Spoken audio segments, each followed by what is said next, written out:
Hola amigos, ¿cómo están? Espero que se encuentren muy bien. Bienvenidos a este nuevo video, donde resolveremos el siguiente circuito mixto, en serie y paralelo, donde se nos pide calcular la resistencia total del circuito, la corriente total, la corriente que pasa por la resistencia 1 y el voltaje en la resistencia 3.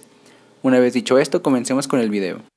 Aquí tenemos ya el ejercicio y lo primero que haremos para dar solución a lo que se nos pide es reducir las resistencias hasta obtener la resistencia total del circuito. Para ello comenzamos reduciendo la resistencia 1 y 2. Vemos que estas se encuentran en paralelo, ya que comparten dos puntos en común. Sabemos que la suma de resistencias en paralelo se da por la suma inversa de estas y a su vez esta suma a la inversa. Por lo tanto llamaremos resistencia 1,2 a la reducción de las resistencias 1 y 2. Entonces R12 es igual a 1 sobre R1 más 1 sobre R2. Esto a la menos 1.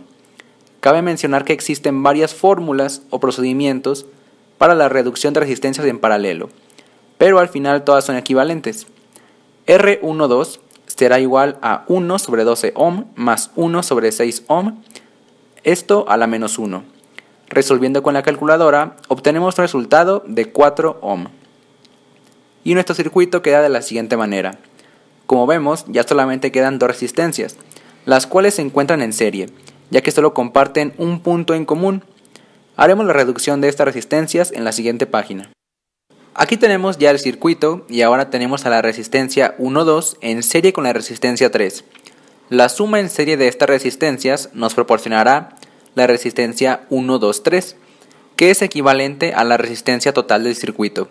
Por lo tanto podemos decir que la resistencia total del circuito es igual a la suma en serie de R12 más R3.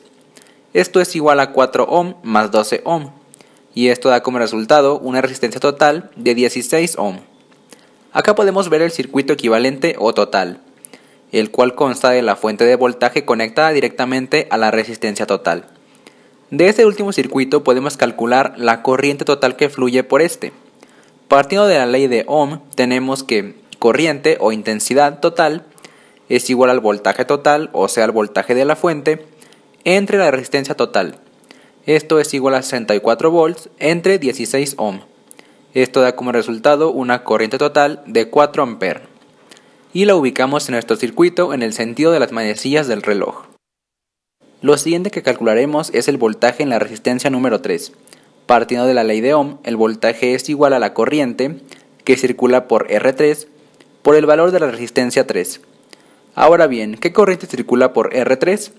Sabemos que la corriente total circula por la resistencia total, y la resistencia total proviene de la suma en serie de la resistencia 1,2 y la resistencia 3. Por lo tanto, la corriente total también circula por R3, ya que en arreglos en serie, la corriente se mantiene igual. Mucha atención. En arreglos en serie, la corriente se mantiene igual y se suman los voltajes. Y en arreglos en paralelo, el voltaje se mantiene igual y se suman las corrientes. Es muy importante recordar esto. Bien, ahora sabemos que el voltaje 3 es igual a la corriente total por R3. Esto es igual a 4 amperes por 12 ohm. Esto da como resultado un voltaje de 48 volts. Ahora solo nos falta calcular la corriente que circula por R1, o sea, la corriente 1. Recordamos que R1 proviene de una reducción en paralelo con R2. Bien, por ley de Ohm sabemos que la corriente 1 es igual al voltaje en la resistencia 1 entre el valor de la resistencia 1. ¿Pero qué voltaje hay en la resistencia 1? Sabemos que la resistencia R12 es la suma en paralelo de R1 y R2. Y por lo tanto el voltaje que hay en R12 será igual al voltaje que hay en R1 y R2. ¿Y cómo calculamos el voltaje 1,2?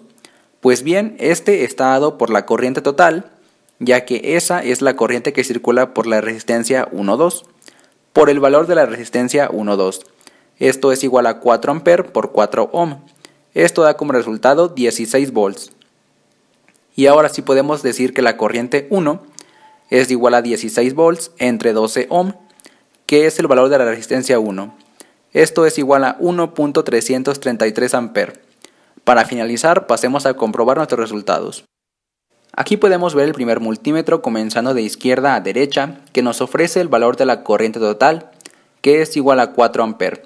El segundo multímetro nos ofrece la lectura de la corriente en R1, que es igual a 1.333 A. Y el tercer multímetro nos da la lectura del voltaje en R3, que es igual a 48 volts. Y como podemos observar, nuestros resultados son correctos. Con esto damos por concluido este video. Espero les haya servido y ayudado. Si es así, por favor suscríbete y comparte este video. Nos vemos pronto.